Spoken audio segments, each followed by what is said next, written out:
Campaign 2010 interview with Milwaukee County Executive Scott Walker, a Republican candidate for governor. Scott, it's the first time you've been in since about 3 months in August, and a few days after Governor Doyle announced that he wasn't going to seek a third term.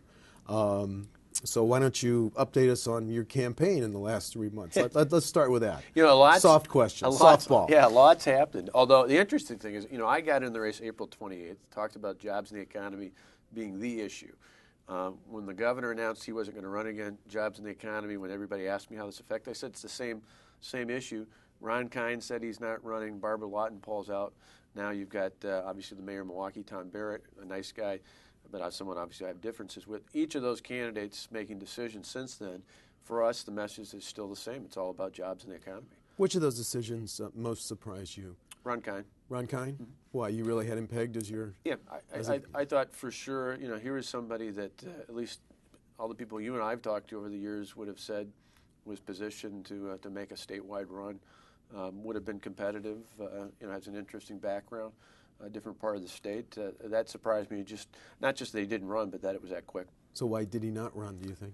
I don't know. I mean, I think part of it was at that time concerned about a primary, some pressure from Washington, but and I think part of it may have been a reflection of looking at the strength of our campaign, both the message, the focus on jobs and the economy, the broad grassroots support that we had, which I think affected the governor's interest in re-election. It wasn't just that his poll numbers were so low or that his budget was falling apart. It was the fact that we had outraised the governor, but more important than raising more money was the fact that we did it the old-fashioned way. 75% of our donations came from people giving us $50 or less. And I think that had a real factor. Tom Barrett, a Democratic candidate for governor, and the most senior, most likely candidate, he took a while to make up his mind. Why do you think it took so long? I think he's a reluctant candidate. Again, Tom's a nice guy, but I don't know that this is something he's desired, even though he ran in 2002. Very comfortable being the mayor. His family's comfortable being in that position. Certainly, I think a lot of it had to do with Washington and the president really pushing on the mayor and his team to run. Again, I've yet to see the passion out there. I'm assuming between now and next November that will accelerate. And it's one of those where it's interesting. There's a clear contrast. Everybody agrees Tom Barrett's a nice guy. But there is a fundamental difference that I think the voters are going to have a chance to see here. And I think that's a good thing because it's not going to be about personality. Hopefully people say two nice guys running for governor, but two very different views of the world. My view is to get the economy going, to get the state working again, we need to focus on limited government, lower taxes, true fiscal responsibility, and that's something I've got a track record on. I've spent my entire career fighting against tax increases, fighting to allow the private sector to create more jobs. Tom Barrett, again, a nice guy, but has spent his entire career essentially raising taxes, voted for the largest tax increase in the state Senate, the largest tax increase in the United States Congress in U.S. history at the time, and every year he's been in office as mayor of Milwaukee, he's introduced budgets that raise the property tax levy from the previous year. So straight contrast between So you don't buy his argument that he took so long to decide because of healing from his injury? I think and the city budget and the family considerations? Well, but those are all things you think about along the way. I mean, my family, I've got similar-age kids. It's something we talked about. We decided way back last spring the state was headed in the wrong direction. I think that's something that no matter whether you're going to run or not, anybody who took a good, honest look at what was happening here in Wisconsin and continues to happen sees that this economy is going in the wrong direction. The state government's making it worse. Something had to happen. Certainly his health had a factor in it, and I don't begrudge him. He could have waited 6 more months. For me, it wouldn't have made a difference. I still think he's going to be a competitive candidate just because of who he is and the money he brings to the table. But in terms of the timing and the circumstances, I don't begrudge him of that. One of the things you've been doing recently, your campaign has been doing, is stacking up the endorsements of GOP legislators, and you put out a press release. How many former state chairs have endorsed you? Every single living former chair. What's the message that you're sending to Mark Newman, who's also a candidate, a GOP candidate for governor? Well, it's not about Mark. It's really about sending a message to others who maybe don't know us well, other parts of the state. First and foremost, it's that the Republicans who are in the trenches, the grassroots activists, the people who are in the party, not just names outside of Wisconsin, but people right here in Wisconsin who worked hard to get people like Tommy Thompson elected and Ronald Reagan and others down the way. They're firmly behind us. think you look beyond that. We've started to put together a coalition of taxpayers groups, of people looking for personal freedoms and liberties, of people concerned about the economy, and eventually we're going to expand that obviously to the largest coalition possible, and that is concerned voters out there. But if Mark Newman dropped, it would save you resources, ads, and money, correct? Yeah, I mean, there's always a mixed bag on is a primary help or hurt. Clearly, it would help if there was an incumbent. Probably less of a factor now that there isn't. But in the end, our message is the same. Actually, the beauty of it, the focus being on jobs and the economy is it's really a message that you don't have to pivot and switch from. Sometimes, you've seen this before in primaries, where the issues are over here on something that's only of concern to primary voters, and then the candidate that wins has to switch. Our message will not switch one iota from April of this year through September of next year through November 2nd of 2010. It's all going to be about jobs and the economy. I think it's a message that unites. It unites like it did, almost 25 years ago when Tommy Thompson took on Tony Earl, united this country back in 1980 under Ronald Reagan. I think it's a message where the base and Republicans come together on, but more importantly, the larger base of voters in this state, just like I think they have in the past nationally, will resonate when you've got a clear, strong message about what you're going to do to get this economy working again. You mentioned Tommy. He's coming to town Friday to do a fundraiser for Brett Davis. Is Tommy backing you? Not yet. As he said before, I've talked to him a number of times. I call him probably once or twice a month. In his case, he has said, as he said many times before, he thinks he's got one more race in him, whether it be for governor, U.S. Senate, or Mayor Elroy. I don't know where that ultimately leads him. I think he's doing pretty well in the private sector right now. Love to have his support. I've got the support of almost everybody who's ever supported him before. And I think if he wants to see his legacy of the good things that he did in this state live on and grow, the best way to do that is to get behind our campaign, not just to win, but ultimately to put us back on the map on reform, to get the state working again, to be a leader as Wisconsin was in the 80s and 90s. Would you like Tommy to run against Feingold? Boy, if he was interested... If he asked you, you'd say? I'd say go for it. I think he'd be a great candidate. I think there are other good candidates out there as well, but I think obviously nobody brings the kind of name ID and the kind of affinity with the voters of Wisconsin that Tommy Thompson does. Before we go to some he'd actually be a good prospect. In the past he kind of diminished the idea of running for the United States Senate. I think Lamar Alexander, who's now the #3 Republican in the U.S. Senate, is a good example of how he could really go beyond just being a junior senator. Lamar was a successful governor, was a member of the first President Bush's cabinet, went to the private sector, and then 3 years ago was drafted to run for the U.S. Senate. He has taken on a major leadership role because of that background. I think if Tommy Thompson were to run, he could have that same sort of impact. Sounds like you're printing bumper stickers. Run, Tommy, run. For U.S. Senate. Run or ride. I'd love to ride a Harley with them around the state, too. We both love Harleys. I understand. Before we get to some issues, one more campaign question. How much money are you going to have in the bank when you file your January 1 report? What's your goal? For us, enough to be commanding. I mean, we won't put our target out until we announce our numbers, but we're going to be very competitive. I think people will be impressed and surprised, and I think much as they did when the July report came out for the first half of 2009. That showed you with $1 million, correct? Yeah, $1 million one, and I think people were impressed not just with the dollar amount, but I think more importantly what they're going to see is, again, we've got a broad base, not just big dollars, but the majority of our people giving it to us are giving us $25, $50, $75 at a time. Are you going to be ready to spend $10 million by next November? I don't know. With Jim Doyle not running, I don't know if that's necessarily the target, but certainly we're going to be competitive. This will be one of the most competitive races in the country. There's no doubt about it. I mean, the fact that President Obama and his team are interested, are going to come in and raise money for Tom Barrett. They're going to put a focus in on here. I wouldn't be surprised if Rahm Emanuel didn't spend a lot of time next summer in the state of Wisconsin helping others gear up for this gubernatorial race. So we're going to have to be prepared not only for the money that Mayor Barrett has, but for money that's going to come in from Washington and other places. Okay, that's enough. That's enough fun talking campaign stuff. Let's talk issues. Sure. You know, Scott, the Zoo Freeway, which you're well aware of, has been crumbling under Democrats and Republicans as governors. Why did you put out a press release criticizing the Doyle administration after this latest announcement about 3 emergency plates have to be installed? Well, I think specifically, if you look, and my friend and former colleague Senator Ted Canvass had it right, several years ago, after I was out of the legislature, the Assembly and the Senate put money in to begin the process of that east-west corridor, which includes the zoo interchange. Governor Doyle vetoed that out. In fact, Mayor Tom Barrett actually praised the governor for that veto and kind of took a dig at Waukesha County, even though this is really a regional issue in southeastern Wisconsin. And I appreciate the fact that the north-south corridor needs to be done as well, from the state line all the way up through Kenosha, Racine, up to Milwaukee County as well. So it wasn't a matter of picking one over the other, but it was a matter of saying that really needs to be a priority as well in that east-west corridor. It's something for decades we've talked about. There was a resurfacing done about mid-1990s, going one direction and then going the other direction, really to say that's the last resurfacing that can be done. The next step is to have to reconstruct that. The problem is really twofold. One, in general, for all the transportation needs in this state, the fact that this governor and this legislature have raided more than $1.3 billion out of the fund, have really politicized something that, I don't care, Democrat or Republican. I served 1 year in the minority. I served the rest of my career in the legislature in the majority.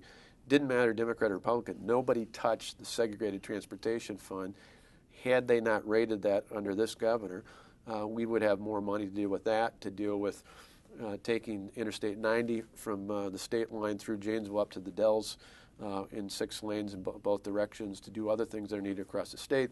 The other part of it was the politics of, I think, part of the reason why the governor vetoed that several years ago in the budget wasn't because it was bad policy, because it's not.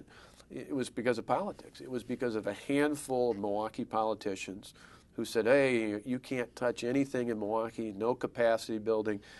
Instead of making a tough decision one way or the other on that, the governor punted and said, I'm just going to split all the resources and attention on the north-south corridor. And we can see the problem now is they're going to have to spend an extra up to $22 million to put those 3 bed sets in and then tear them down in a couple of years. It just makes no sense. Well, but still, the next governor is going to inherit the issue of how to pay for the zoo freeway. The EIS, the Environmental Impact Statement, estimates a cost of $2.3 billion. That's with a B. Now, if you're the next governor, how do you pay to repair the zoo freeway without raising taxes and without jeopardizing other highway projects up north? Right. All legislators love their highway project. D's, R's, independent, they all love their highway projects. How do you do that? Well, there's no doubt about it. As governor, I'd make it a priority, not just up north, but as I mentioned, you look just in the center of the state. Taking 90 north, it's a tourism issue, it's an economic development issue. It would help Rock County, which has one of the highest unemployment rates in the state of Wisconsin, and Beloit and Janesville and that whole corridor. It would help in the Dells with people, making it easier for folks from Chicago and northern Illinois to come up to the Dells, which is obviously a major economic boom for the state as well as projects elsewhere. I think we've got to look at completely reforming the whole way that we look at funding for transportation. Without raising taxes? Without raising taxes. No gas tax increase? No, I think gas tax is an issue of the past, but I do think you can look at things, for example, and I proposed this when I was in the Assembly, taking over time, not all at once, but phasing in a portion of the gas or the sales tax that's currently collected. Not a new tax, but currently collected for automobile-related purchases. Many other states use this. We're one of the few states that's dependent on just a gas tax and a vehicle registration fee to cover the vast, vast majority. About 93% of the state's transportation fund comes from those 2 sources. I would look to expand that, to diversify it, to look at other things that aren't a tax, but rather provide additional funding sources, because it's really not just about transportation. They love the road projects, but it's really about jobs. If you have a good, strong system, not only do you create the jobs of the people working on those projects, you also help expand. It makes it a lot easier, for Schneider Trucking to bring product around, for a dairy farmer from Eau Claire to bring milk down to other parts of the state, to just get commerce to and from vital parts of the state of Wisconsin. Well, it strikes me that transportation issues in southeast Wisconsin are, let me put it politely, unresolved. Yes. You have a KRM system that isn't going to be funded. It's going to be blocked by Democrats from Milwaukee County until they get resolved their own RTA issues in the Milwaukee County transit system. If the Democrats, starting with Governor Doyle and some of the Dems from Milwaukee County, can't agree on these long-range transportation funding, how would the election of a Republican governor, how would you help find a compromise on these transportation issues? Well, I think if you look at a number of those, I mean, the rail issues, adding things to transit, I mean, we've got something that directly affects commerce, and that is in the zoo interchange. You've got that whole intersection there. You've got going both east-west and north-south. I think those have to be higher funding priorities than whether or not we start adding new things to the transportation mix. I mean, at a time, and not only there, but all across the state, when you've got crumbling roads and highways and bridges and challenged, weight-limited bridges, those are things that have to be ultimately priorities before you start talking about anything, be it high-speed rail or anything else like that out there. To me, it's one of those where, I've said the same thing when I talk about the jobs agenda or lack thereof here in the state's capital. When your house is flooding, you worry about sandbags. You don't worry about redecorating the bathroom on the second floor. And that's really when I hear some of these projects, it's like they're spending time worrying about redecorating on the second floor and not about putting bags up, sandbags to block the flooding from coming. You mentioned high-speed rail. Are you as big a fan of that? Because it strikes me that the Doyle administration has the ability to lock in a strategy to finance and begin construction of a high-speed rail system, and the next governor, could be you, would inherit that. Yeah. So are you as big a fan of high-speed rail? No. I think there are real huge spending issues with that. We've just seen lately, in the last few days, the Minnesota Department of Transportation has greatly increased the projected cost of a high-speed rail system. And again, at a time when I look at transportation needs that exist today, not new systems, but roads that we don't have financed, systems that are in great need out there already within both the interstate system, the freeway system, highways, even down to county trunk roads and town roads and others around there, where there are huge potholes. And I say this both based on a larger realm of knowledge, but even anecdotally as someone who rides a Harley around the state. I find potholes all the time, and I usually think of the governor and the legislature every time I feel one, because it's that rate in the system. Until you can fund that, we shouldn't be talking about other things out there. Okay. At 11 o'clock this morning, Governor Doyle signed the Impartial Justice, public financing of Supreme Court elections. Would you have signed that or vetoed it? Because members of your party have been critical of it. If you were going to do anything, that's the one where it makes the most sense with the court. I certainly do not agree with public financing for partisan elections. I mean, to me, the idea that my taxpayer money is going to be commingled and go to someone I fundamentally disagree with, to me, just doesn't make sense. If you want real campaign finance reform, the best way to do it is more disclosure to hold candidates accountable for where the money's coming from. The Assembly and the Senate are pretty close on drunk driving legislation. Do you generally support that? Yeah, the stuff they've been talking about makes sense, particularly cracking down on multiple offenders. To me, that's where the heart of the problem was. It's an issue I addressed when I was in the legislature. I think that makes sense. But you've seen the fiscal notes. I mean, there's one estimate that it could cost $70 million because you're going to incarcerate that many more drunken drivers. Does that make sense?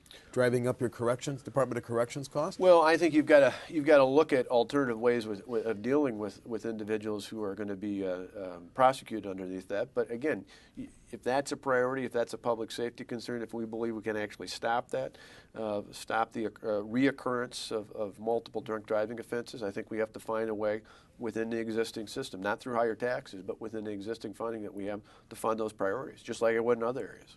There's a bill in the Assembly that would get to the issue of payday lending by clamping a 36% interest rate on it. Something you support? Well, for me in general, I believe that the less government gets involved, the better. I mean, obviously, I'm not a big fan of these areas of the payday lenders or things of that nature.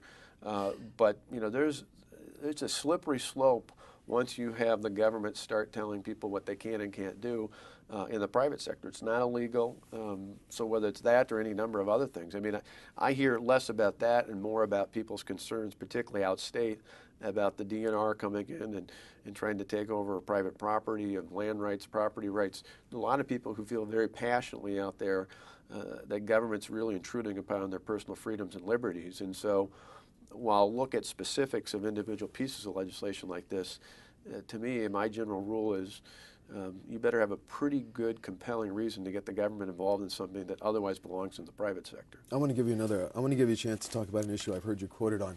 So let me just ask it this way. Are state workers generally paid too much, and are their benefits too high? More so the latter. Wage and benefit reform was definitely a part of my agenda. It's part of my agenda as the county executive. Is something that while I didn't get everything I wanted, even my very liberal county board went along with a number of my major wage and benefit reforms. And it's something, you know, when you've got tens of thousands of state employees, if people ask how you're going to balance the budget in the future, it's really got to be twofold. You got to control spending, and while you can pick specific individual programs here and there, in the end, that doesn't get you very far. It's only through major fundamental changes in wages and benefits, particularly on the benefit side, that you're going to have fundamental change in terms of budget structure, and you have to. Otherwise, state and local governments, I include local governments as well, because there's got to be mediation, arbitration reform, and there's got to be something like the QEO that comes back to school districts and probably applied to counties, cities, towns, municipalities in general. Because if you don't, the money that's coming in will end up very much like a Chrysler or a GM, where legacy costs just eat up your entire budgetary priorities into the future. And I think people want to have a balance between not having to have taxes go up, but at the same time not having to gut core services that state provides. Too often in politics, there's this false choice that either says you have to raise taxes or cut services. My belief is in the private sector, at least successful companies, they don't do either of those two. They don't jack up their price to an unaffordable level, and they don't gut their quality. They find a way to squeeze more efficiencies out, and sometimes that means a better wage and benefit package. Sometimes it means better technology. Sometimes it means other efficiencies, but I don't think government's done enough of that. Governor Doyle and Democratic legislators this year passed a budget that raised more than $700 million by adding a new tax bracket, 7.75% in combined reporting. Yep. Would you recommend the repeal of both those in your first budget? Because I think you look Can you do that if there's a structural deficit that you're facing of $2 billion, Scott? Well, but I think you've got to go twofold. I mentioned the one part on spending controls, and you definitely have to do it to balance the budget. I think the other part, though, is you've got to have a growth agenda. I know you don't just get it by reducing spending and controlling spending. That's got to be a major part of balancing the budget. I think you've got to have an aggressive growth agenda. Part of that means eliminating things like combined reporting. Harley-Davidson, my backyard, for example, lost $22.5 million. Their CEOs told me flat out they will not add another job in the state as long as combined reporting is on the books. It not only affects them over in La Crosse, it affects CenturyTel. Up in Superior, it affects Murphy Oil. In Green Bay, it affects Procter & Gamble. I mean, there's companies all across the state. We want them to prosper and grow and bring jobs back to the state of Wisconsin, as well as attract other companies. We got to make it compelling to do so. 7 3/4 top income tax bracket. You get some liberals here in this city would say, "Oh, we're taxing the rich." Well, I mean, the stats show, and we're not the only state. States like Ohio and New York State and California have done exactly that. They've taxed corporations, they've taxed the so-called wealthy, and they've seen that wealth migrate to states like Florida, Arizona, Texas, Tennessee, others in the South, where they have lower or non-existent income taxes. And what happens is the jobs go with them. If you really want to have a pro-job, pro-growth agenda, I think the better approach is not only to repeal those things, but to take it a step further, to reduce the state income tax on manufacturers, to repeal the state income tax on retirement income, to keep that wealth here and in turn those jobs here in the state of Wisconsin. If you do that, I believe much like the Laffer curve showed us during the 80s, when the marginal tax rate was dramatically reduced, the revenues into the federal treasury back then actually went up because more people were creating more jobs and more wealth stayed in the country. The same thing would be true here in Wisconsin. Would you be open to repealing the corporate income tax if you could afford it as governor? If I could afford it, absolutely. Repealing it outright? Yeah, I mean, in the end, there's no way we're going to be able to afford that anytime soon. That's about $650, $700 million. Right, as I said, there's no, well, but you look with all the other things. But if we could do that, I mean, think about this. Good example. 2008, Texas, which has no income tax, major tort reform, and a pro-business, pro-job governor. In that one state in 2008, they created more jobs than all 49 other states combined. If really what people say to me, at least, it's not Republicans, I'm talking about people from one end of the spectrum to the other, from one part of the state to the other, say what their number one concern about right now is jobs and the economy in this state. Anything we can do dynamically, not just nibble around the edges, but the more dynamic we can be to send a powerful message, first and foremost to existing employers, that we want them to stay and grow here, and to other employers outside of this state and outside of this country, that Wisconsin is the place to do business. That, I believe, ultimately helps us deal with everything. It helps us deal with education reform, higher education, agriculture, infrastructure, healthcare. All those issues are a lot easier to deal with if you've got a healthy economy. Is the MPS governance change a bad idea because Democrats want it? Democrats like Barrett Doyle and Arnie Duncan? biggest problem with the MPS plan, and I've seen mayoral takeover work in places like Chicago, New York, Washington, D.C., Boston. The biggest thing they had going in each of those places is a strong mayor with a clear plan. We don't have either of those two things in Milwaukee. Again, Tom's a nice guy, but there's no plan out there. It's the reason why it's not Republicans killing this plan in the state capitol. It's Democrats who have a hard time, including a lot of folks from the city of Milwaukee, who say, what's the plan? What is this mayor going to do differently to improve things in the city of Milwaukee? Just throwing it up in the air and saying, well, anything's got to be better than what we have, runs the risk of it not being better. I think the only thing that is unacceptable right now is no change. I am willing to give the mayor of Milwaukee the ability to make the case that he could do this better. But till now, we have not seen, at least as of today, any sort of dynamic plan to tell us what the mayor of Milwaukee would do other than being different than the current administration. Do you have a plan to improve MPS and its performance? Alternative to a mayoral takeover with a real plan, one of the other options to me is looking at breaking it up into 5 or 7 smaller districts. I think when you have 100,000 kids within a school district, it is difficult, no matter who's in charge, to have that kind of control. Beyond that, the other challenge, and I think my kids both go to Wauwatosa East High School. We've been in the public school system in Wauwatosa their entire lifetime. For us, I see the advantage of a community, big or small, that rallies around their schools, that knows, when the homecoming parade is and when there's a big play and when there's an academic decathlon, that supports the community, supports the schools there. In Milwaukee, with 100,000 kids, 85,000 of which are directly in the public schools, the rest are either Chapter 220 or the choice schools, there really is not that same sort of affinity and support out there. Smaller school districts, I think, would help with that. Ultimately, though, the number one issue, and you can't legislate this, but it could be helped with a smaller district where parents were better able to get involved in their schools, is you've got to have parents more engaged in their child's education, because that's the biggest stumbling block right now is not involved, moving around 2-3 times a semester, kids are in a different school. I don't care if the teachers are the best in the world. Without that kind of stability, it makes it very difficult. But you were in the assembly when Tommy recommended breaking up MPS, and it was DOA. He wanted to take it over. He wanted to directly take it over. Okay, there was there's some big talk, difference. Polly Williams, even my state representative Dave Cullen, some others talked about it. They never really took off. But Tommy wanted to directly have the state take it over. I don't think that's the right idea either. I think you still want to have control on the local level, because the problem, and you could get that with the mayor taking it over as well. But again, without a clear plan, my fear is you could actually get worse if you just say, well, we'll take it over, and now even more so, because you got a mayor who's not only doesn't have a plan, but who's running for governor. Who's really going to be the one with the big stick, like Mayor Daley does or Mayor Bloomberg does, that says, this is what's going to happen. This is why it's important. The future of this city, economically, is going to be largely driven about the ability of this workforce to continue to get better. There's no doubt that there's a correlation in the city of Milwaukee between the fact that there's a 50% unemployment rate amongst African-American men and the status of this school system failing. That has got to change. I don't disagree. I think Tom and I would agree with that. The challenge is you can't have the possibility of it getting worse. And unless you've got a mayor with a plan who says, this is what we're going to do, this is how it's going to be fundamentally different, until that time comes, we've got to try other options out there. Okay, just 2 more questions. Then are you saying that breaking up NPS would be part of your first budget if you're elected governor?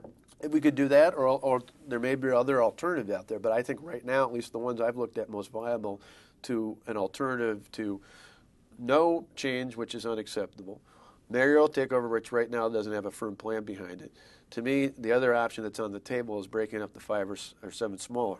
Now, I've talked along the way, and we'll see what kind of traction we can get to see if there's a fourth alternative, or maybe even a hybrid of that involves greater emphasis on charter schools, redesigning the whole concept of how you provide public education in Milwaukee and Milwaukee area, and even looking at expanding the choice program, which would not only benefit Milwaukee kids, it actually would be a direct benefit to school districts all across the state of Wisconsin, because, of course, the amount spent per pupil is about half of what the Milwaukee public school system is. Mayor Barrett has said he would not move his family. His wife would keep her job teaching at MPS, and they wouldn't take their kids out of schools. You've got 2 kids in high school. what have you and your wife decided if you are elected governor? Yeah, no, and I certainly respect the mayor's decision on that. I think it's important for the state. It would be important for Tonette and I as well to respect the fact that the capital of the state of Wisconsin is in Madison, and I would move, as would my wife, to Madison. Our kids would kind of split the difference there. I'll have two sons who are midway through, if I have the honor, God willing, of taking the oath of office, who will be in their junior and sophomore year, going into their junior and senior year in high school. And thank goodness I've got parents and family who live nearby. We'd make it work so that they could finish off high school at Wauwatosa East High School, come up on the weekends, probably over the summer or something like that. But in the end, we would move to the governor's residence because, one, it's the capital, and two, as I saw over the years when I served when Tommy Thompson was the governor, it's important for the things that you have to do with members of your cabinet, members of the legislature, other things. You really can't operate from a satellite. You can go out and have government on the road like Tommy did, where you go up north, you go to other places. You can't operate day to day out of Milwaukee. Scott, thanks very much. Good to be with you. Don't be such a stranger. Don't wait 3 months again. We'll see what happens in 3 months, right? Okay. Our Campaign 2010 guest today has been Milwaukee County Executive Scott Walker, a Republican candidate for governor. Thanks again. Sure.